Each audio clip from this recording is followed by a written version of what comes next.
আমি গিয়েছি, দেখি কৃষক ধান কাটছে আর ওই গান গাইছে যে মনোরে তুই কৃষিকাজ জানিস না, এই ধরনের গান জানো না, এমনও সোনার জমি, এই ধরনের যে গানটা আছে।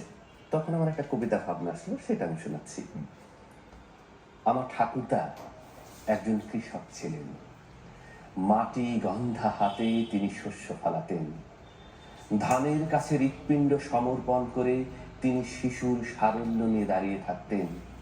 প্রতিটি ধান তখন কবিতা হয়ে উঠত। আদিগ্রন্থ মাঠ তখন কবিতার খাতা। আমার ঠাকুরদার মতন অমন কবি হয়ে উঠতে আমি কাউকে দেখিনি। তিনি রবীন্দ্রনাথ, জীবনানন্দের চাইতেও অনেক বড় কবি ছিলেন।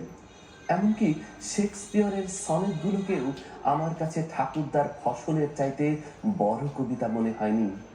ঘাম শরীরে তিনি যখন লাঙল চষতেন, মনে হতো এক্ষুনি জন্ম নেবে পৃথিবীর শ্রেষ্ঠ কোনো কবিতা।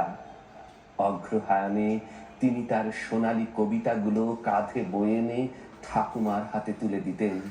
ঠাকুমা পরম যত্নে কবিতার গন্ধ শুকতেন, স্পর্শ করতেন, রৌদ্র মাখিয়ে রেখে দিতেন গোলাঘরের নান্দনিক মলাটে। আমাদের গোটা বাড়িটাই তখন হয়ে উঠত অনিন্দ সুন্দর এক কবিতার বই। আমার ঠাকুরদা শস্য গন্ধা কবি ছিলেন, আমি তার অযোগ্য পুত্র।